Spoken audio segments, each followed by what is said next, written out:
देखो यार, अब जो है हमारा लेक्चर है 6 नंबर। और स्पेशली हम लोग बोर्ड के लिए बात कर रहे हैं, ठीक ना। 6 लेक्चर में हम लोग बात करने वाले हैं करेंट डेंसिटी के बारे में। किसके बारे में? करेंट डेंसिटी, जिसको कि वेक्टर जे से डिनोट करते हैं, ठीक है। लेकिन उसको बात करने से पहले हम आपको एक कहानी बताते हैं कि करेंट डेंसिटी आया कहां से, ठीक है। सबसे पहला आप एक बात बताओ, करेंट डेंसिटी में जो करेंट है ना, मीन्स जो हमारा चैप्टर का नाम है, वो करेंट एक स्केलर क्वांटिटी है। मीन्स कि करेंट वेक्टर नहीं है, ठीक है। लेकिन आप एक बात बोलोगे, पता है क्या, कि भैया जो करेंट है इसके पास डायरेक्शन भी है, करेंट के पास मैग्नीट्यूड भी है, फिर भी आप बोल रहे हो कि करेंट वेक्टर नहीं है, करेंट स्केलर है। ऐसा इसलिए कि फिजिक्स के साथ एक रूल है कि फिजिक्स में वैसे क्वांटिटी को हम लोग वेक्टर बोलते हैं जो कि वेक्टर अलजेब्रा के रूल को फॉलो करे या वेक्टर लॉ ऑफ एडिशन को फॉलो करे। जो करेंट है, सपोज कि करेंट किसी दो डिफरेंट डायरेक्शन से आ रहा है, और जो दोनों डायरेक्शन से करंट आने के बाद एक पॉइंट पे मिल रहा है, और उसके बाद एक अनदर डायरेक्शन में करंट फ्लो कर जाता है, हम बता रहे हैं, ठीक है। और सर्टेन एंगल भी है। लेकिन जब हम करंट का एडिशन करते हैं तो एंगल से हमें कोई लेना देना नहीं है, भले वो एंगल 25 डिग्री हो, 30 डिग्री हो, 60 हो, 90 हो, 100 हो। मीन्स कि जो करंट है वो वेक्टर लॉ ऑफ एडिशन को फॉलो नहीं करता है। देखो, आप ऐसे देखो ना कि ये एक डायरेक्शन है, ठीक है, और एक ये डायरेक्शन है, ठीक। इस दोनों डायरेक्शन से कुछ करंट आ रहा है। मान के चलो कि इधर से 10 एम्पियर करंट आ रहा है, इधर से 20 एम्पियर करंट आ रहा है, ठीक है। और यहाँ पे एंगल है 30 डिग्री का, ठीक है। तो इधर जो करंट जाएगा वो कितना का होगा? 30 एम्पियर का होगा। एंगल से कोई लेना देना नहीं है। सिमिलरली एक करंट इधर से आ रहा है 10 एम्पियर का, और एक करंट इधर से आ रहा है 20 एम्पियर का, और इधर जा रहा है, ठीक है। तो इधर जो करंट जाएगा वो 30 एम्पियर का, और यहाँ देखो आप एंगल कितना है? 90 डिग्री है, ठीक है। बट एंगल से कोई लेना देना नहीं है करंट का, वेक्टर लॉ ऑफ एडिशन को फॉलो नहीं करता, सो करंट एक स्केलर क्वांटिटी। बट हुआ क्या कि हमको एक ऐसे क्वांटिटी का जरूरत पड़ा जो कि एक्चुअल में, मतलब आप ऐसे समझो ना कि वो स्केलर हो, ठीक है, और रोल प्ले करे वेक्टर का, मीन्स कि इक्विवेलेंट टू वेक्टर हो।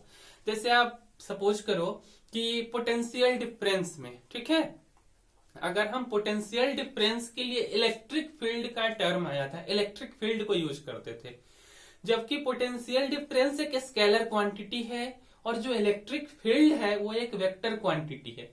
सिमिलरली करेंट डेंसिटी में जो करेंट डेंसिटी है वो एक वेक्टर क्वांटिटी है, ठीक है। तो ये चीज है, और जो यहाँ करेंट है वो एक स्केलर क्वांटिटी है। मीन्स की रोल तो प्ले करे, मीन्स की रोल प्ले करे स्केलर का, बट इक्विवेलेंट हो वेक्टर से, ठीक है। इस बात से इतना कोई लेना देना है नहीं, तो यहीं से करेंट डेंसिटी का टर्म आता है, ठीक। अब देखो, जो करेंट डेंसिटी है वो आपके चैप्टर में, मीन्स की जो थर्ड चैप्टर है, इसमें कहीं यूज नहीं है। इसका यूज है मैग्नेटिज्म में, ठीक है। मीन्स आपके बुक में दिए हुआ है ये थर्ड चैप्टर में, बट यूज करेंट डेंसिटी का है नहीं यहाँ, ठीक है। वही चीज हम यहाँ लिखे भी हैं कि जो करेंट डेंसिटी है इसका यूज कहाँ है? मैग्नेटिज्म में। करेंट इलेक्ट्रिसिटी में इसका यूज है नहीं।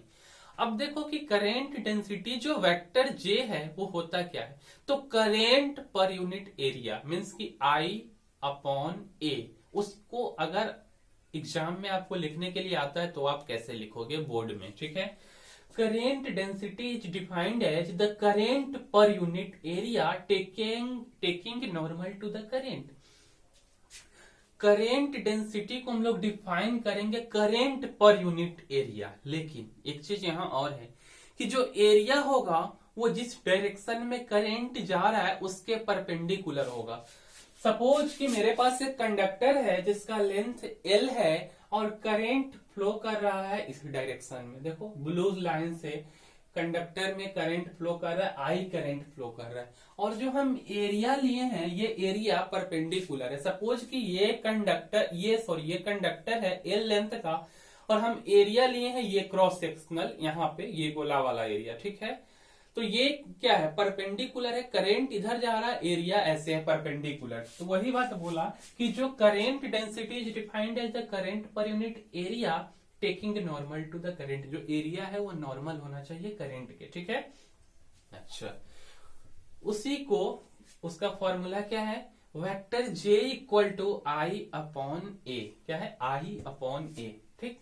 इसका जो एसआई यूनिट है, करंट का एम्पियर, एरिया का मीटर स्क्वायर, तो एसआई यूनिट क्या होगा, एम्पियर पर मीटर स्क्वायर, ठीक है। थोड़ा इस फिगर के बारे में डिस्क्रिप्शन है, उसको आप देख लीजिए। ये कंडक्टर है जिसका लेंथ एल है, ए एरिया है, और फिर आप बोलोगे कि एरिया वेक्टर कहाँ गया।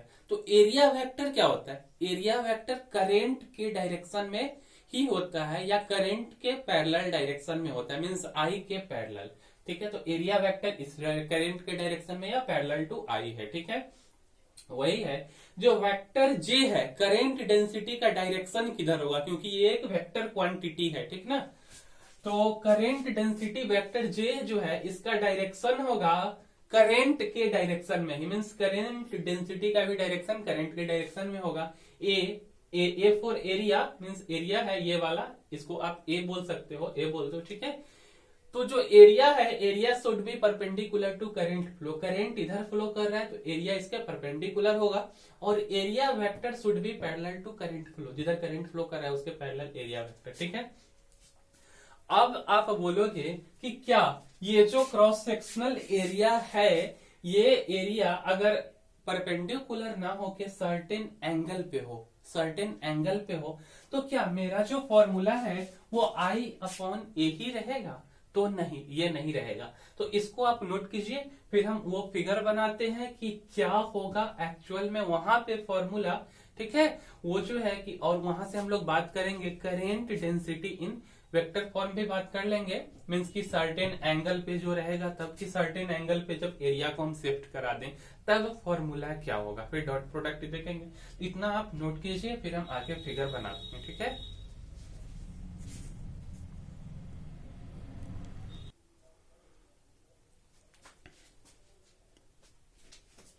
देखिए, सबसे पहले ना हम क्या करते हैं कि इसको थोड़ा और डिराइव कर लेते हैं, ठीक है। क्योंकि जो बोर्ड है, बोर्ड में कुछ ऐसा पूछा जा सकता है आपसे, ठीक है। उसके बाद हम फिर क्या करेंगे, वेक्टर फॉर्म पढ़ लेंगे, ठीक है। ये कंडक्टर था हमारे पास, लेंथ एल था, उसके बाद इस कंडक्टर से आई करंट फ्लो कर रहा है, ठीक है। एरिया वेक्टर किधर होता है, करंट जिस डायरेक्शन में फ्लो करता है उसके पैरेलल, मींस की along the direction of current. Current density का डायरेक्शन किधर, करंट के डायरेक्शन में, और एरिया परपेंडिकुलर होता है किसके, करंट के, ठीक है। तो हम क्या किए हैं कि कंसीडर किए हैं electric field vector E. Vector E means electric field vector quantity होता है, उसी को लिखें कि consider an electric field vector E in a conductor, इस कंडक्टर में जिसका लेंथ एल है, ठीक है। तो फ्रॉम फॉर्मूला जो पोटेंशियल डिफरेंस भी होगा वो क्या होगा, वेक्टर ई इंटू एल, जो कि हम यहां लिखे वेक्टर ई इंटू एल, ठीक है। अच्छा, ओम्स लॉ से पोटेंशियल डिफरेंस का क्या फॉर्मूला है, दोनों को इक्वेट करने का कोशिश कर रहे हैं।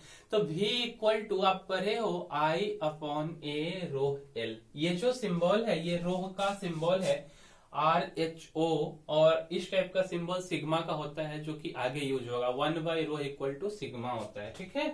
अच्छा, तो इस देखो यहाँ V है, तो हम क्या करते हैं, दोनों को इक्वेट करते हैं, from 1 and 2 EL equal to I A rho L, ठीक है। यहां से क्या किए, L टू L कैंसिल कर दिए, तो वेक्टर E इक्वल टू क्या बचा, I अपॉन ए और रो। I अपॉन ए क्या होता है, J होता है, अभी पढ़े थे पहले वाले लेक्चर में, ठीक है।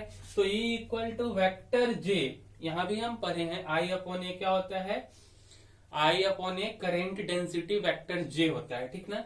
Vector E equal to J और रो, ठीक है। अच्छा, जे और रो।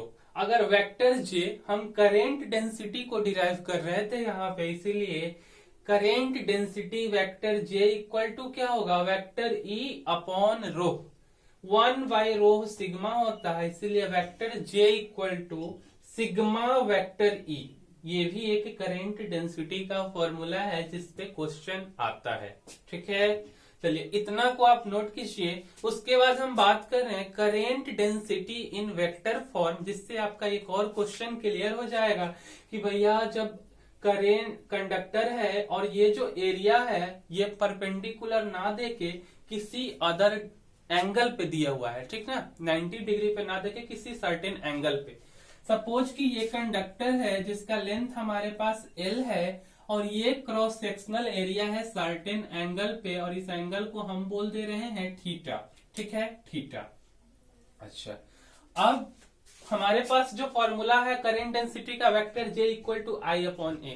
अब आप क्या इस मीन्स कि ये जो है सर्टेन एंगल पे जो एरिया है इसके लिए ये फॉर्मूला लगाओगे? नहीं। तो उसके लिए क्या लगाओगे? फॉर्मूला का क्या कंसेप्ट होता था कि जो एरिया होता था वो करेंट जिस डायरेक्शन में फ्लो कर रहा है उसके परपेंडिकुलर डायरेक्शन में एरिया होना चाहिए। ठीक है, करेंट इधर फ्लो कर रहा है तो इसका परपेंडिकुलर डायरेक्शन में हमको एरिया निकालना होगा। मीन्स कि ये जो है हमारा एरिया है और ये एरिया वेक्टर है, तो हम इस जो थीटा एंगल पे है तो हम कंपोनेंट को ब्रेक करेंगे। ठीक है, तो जिधर थीटा होता है उधर कॉस थीटा होता है। ठीक है, तो ये है आपका एरिया वेक्टर, वेक्टर ए। तो ये जो होगा एरिया मीन्स एरिया जो है कि परपेंडिकुलर होना चाहिए करंट के, इसीलिए क्या होगा, एरिया जो हो जाएगा वो होगा ए कॉस थीटा। देखिए ना, ये सर्टेन एंगल पे है तो इसका जो है एरिया परपेंडिकुलर इस वाले कंपोनेंट का ए कॉस थीटा होगा। कंपोनेंट ब्रेक करोगे तो उसी को हम लिख सकते हैं vector J equal to I A cos theta. ठीक है, अच्छा, उसी चीज को लिखें कि अगर आपको बोर्ड में पूछ दे तब आप कैसे लिखोगे, तो अकॉर्डिंग टू डिफिनेशन अगर आपको बोर्ड में ऐसे पूछ दे कि vector form of current density आप डिराइव करो, ठीक है, तब आप कैसे लिखोगे? अकॉर्डिंग टू डिफिनेशन ये फिगर बना के vector J equal to I by A cos theta. ठीक है, अच्छा, थोड़ा और इसको आगे लेके चलते हैं। आई इक्वल टू क्या होगा, वेक्टर जे और ए कॉस थीटा इधर चला जाएगा, वही लिखे vector J A cos theta. ठीक है, अच्छा, ए कॉस थीटा है मीन्स कि एंगल कितना है, थीटा है, इसको आप I equal to vector J dot product of vector A आप बोल सकते हो, क्योंकि जब ये ब्रेक होता है तो जे ए कॉस थीटा ही होगा। ठीक है, अच्छा, जहां पर थीटा क्या है वही हम लिखे हैं कि theta is the angle between direction of current and normal to the area.